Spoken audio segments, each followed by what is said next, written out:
Hello and hi everyone. So यहाँ पर हमारा जो कंसेप्ट है क्या है, यहाँ पर हम पढ़ने जा रहे हैं स्टॉक का मतलब क्या होता है और ये बताइए आप स्टॉक और शेयर्स में डिफरेंस क्या होता है। बेसिकली ये बहुत एग्जामिनर क्या होता है, एग्जामिनर यहाँ पर आप लोगों को कंफ्यूज कर देता है। वो आपसे पूछता है स्टॉक बताओ और शेयर्स में, स्टॉक और शेयर में अंतर बताओ। तो बच्चे क्या होते हैं यहाँ पर बेसिकली कंफ्यूज हो जाते हैं। ठीक है। सो मैं आपको यहाँ पर इजी लैंग्वेज में समझाऊंगा कि स्टॉक का मतलब क्या होता है। आप लोगों ने आई होप से यहाँ पर दो टर्मिनोलॉजी सुनी होगी, बीएससी एंड एनएससी। बीएससी का मतलब होता है बॉम्बे स्टॉक एक्सचेंज और एनएससी का मतलब होता है नेशनल स्टॉक एक्सचेंज। बेसिकली यहाँ पर जो शब्द आ रहा है इन दोनों के बीच में, यदि आप देखोगे तो इन दोनों के बीच में जो कॉमन शब्द है वो क्या है, एस।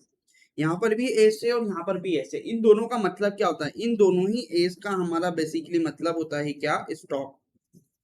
तो सर यहाँ पर भी तो वो आपसे यही तो पूछ रहा है, आपसे वो यही स्टॉक के बारे में बात कर रहा है कि स्टॉक का मतलब क्या होता है। स्टॉक का मतलब क्या होता है, एनएससी बीएससी में यदि आप जाओगे ना तो आपको क्या होता है, यहाँ पर कुछ स्टॉक होते हैं। स्टॉक का मतलब क्या, जैसे आप लोगों ने घर में देखा होगा हमारा एक झोला होता है। झोले में जब आप लोग जाते हो मंडी से सब्जी मंडी जाते हो तो आपका क्या होता है, यहाँ पर आप धनिया भी डाल लेते हो। ठीक है, यहाँ पर आपको लगता है तो आप मिर्ची भी डाल लेते हो।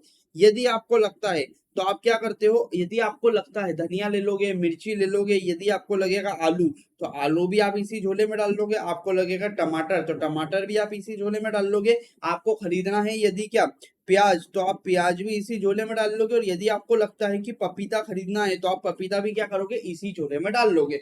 तो ये क्या है, ये एक ऐसा झोला होता है आपके घर में। क्या ये सब्जी का एक झोला होता है जो आप सब्जी मंडी में लेकर जाते हो। ठीक है, अब इसी झोले के अंदर क्या कर लेते हो, आप इसी झोले में क्या कर लेते हो, आप आपकी मिर्ची भी डाल लेते हो, आप आलू भी डाल लेते हो, टमाटर भी डाल लेते हो, प्याज भी डाल लेते हो, पपीता भी डाल लेते हो, धनिया और कोई सी सब्जी लेना तो आप वो लेकर इसमें डाल लेते हो।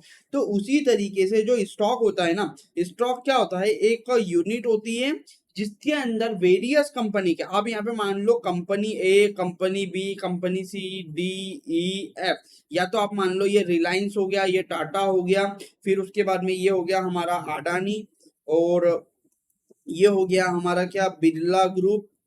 फिर उसके बाद में ये हो गया हमारा एयरटेल ग्रुप। तो हम क्या करते हैं, स्टॉक का मतलब होता है ये एक ऐसा वो होता है बंडल जिसके अंदर अलग अलग कंपनी के क्या होते हैं, शेयर्स होते हैं। ठीक है, तो स्टॉक का मतलब यदि मैं आपको आम भाषा में समझाऊं तो आप सिंपल सा मान के चलो, ये एक होता है जस्ट लाइक सब्जी का झोला जिसमें हम अपनी आवश्यकता के हिसाब से क्या कर लेते हैं, अलग अलग सब्जी डालकर अपना एक क्या बना लेते हैं, एक झोला बना लेते हैं। उसी तरीके से स्टॉक का मतलब क्या होता है, stock is a simply a set of shares. Set of shares का मतलब बोल दो, या तो सेट ऑफ शेयर्स बोल दो या group of shares put together in a bundle. ये वह शेयर्स होते हैं जिनको क्या करा है हमने, एक साथ रखा है बंडल के रूप में। Stock can be split up to any fraction. मतलब क्या होता है, ये अलग अलग कंपनियों के शेयर्स का हमने क्या करा है, ग्रुप बना लिया है आवश्यकता के अनुसार। और यदि आवश्यकता पड़े तो हम इसको एनी फ्रैक्शन में क्या कर सकते हैं, तोड़ सकते हैं। तो स्टॉक का मतलब क्या है, सेट ऑफ शेयर्स जिसको साथ में लाया गया है, बंडल बनाकर रखा गया है, और आवश्यकता पड़ने पर उसे क्या किया जा सकता है, स्प्लिट किया जा सकता है। ठीक है, तो यहाँ पर आपको समझ में आ गया स्टॉक का मतलब क्या है, सिंपल सा सब्जी का झोला, अपनी आवश्यकता के हिसाब से सब्जी डालते जाओ। तो सिंपल सा स्टॉक एक यूनिट है जिसके एक कटोरा है जिसमें अलग अलग कंपनी के शेयर लाके हमने ग्रुप बना के रख दिए। ठीक है, difference between the stock and shares. Shares और स्टॉक में बेसिकली क्या अंतर होता है, तो स्टॉक जो होता है उसकी do not have the face value. Stock की कोई फेस वैल्यू नहीं होती है, बट शेयर्स की हमेशा क्या होती है, फेस वैल्यू होती है। स्टॉक की फेस वैल्यू यदि होगी तो स्टॉक के ऊपर भी डिविडेंड जो होगा वो फिक्स कंपनी को देना पड़ेगा। बट क्या, स्टॉक की क्या हो सकता है, अडानी का शेयर 500 रुपए का हो, रिलायंस का 400 रुपए का हो, और टाटा का 2000 रुपए का। इसीलिए स्टॉक की क्या होती है, फेस वैल्यू नहीं होती है, बट शेयर्स की क्या होती है, फेस वैल्यू होती है। इसीलिए शेयर होल्डर को क्या है, फेस वैल्यू के ऊपर कंपनी को डिविडेंड देना पड़ता है। यदि बात करें पेड अप वैल्यू तो स्टॉक जो होता है वो ऑलवेज क्या होता है, फुल्ली पेड अप होता है। मतलब जब भी आप स्टॉक खरीदने जाओगे तो आपको पूरा पैसा देना पड़ेगा। बट जब भी कंपनी क्या करती है, कंपनी का यदि आप शेयर खरीदने जाते हो आईपीओ के थ्रू तो क्या होता है, आपको पूरा पैसा एक साथ देने की जरूरत नहीं होती है।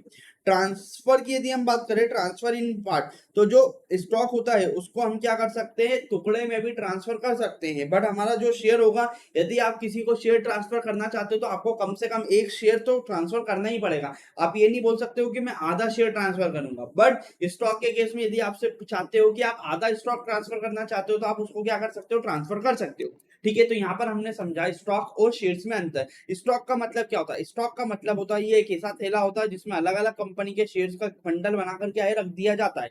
ठीक है, तो याद रखना स्टॉक क्या होता है? एक सिंपल सेट ऑफ शेयर्स होता है जिसका बंडल बनाकर हम क्या है रख लेते हैं और आवश्यकता पड़ने को इसको एनी फ्रैक्शन में तोड़ सकते हैं। स्टॉक की फेस वैल्यू नहीं होती है, शेयर्स की फेस वैल्यू होती है। स्टॉक की paid up fully paid up होता है, शेयर्स फुल्ली पेड अप हो भी सकता है, नहीं भी हो सकता है। स्टॉक को हम पार्ट में ट्रांसफर कर सकते हैं बट शेयर को हम पार्ट में ट्रांसफर दोस्तों नहीं कर सकते। आई होप सो आपको स्टॉक और शेयर्स में अंतर समझ में आया। Thank you so much.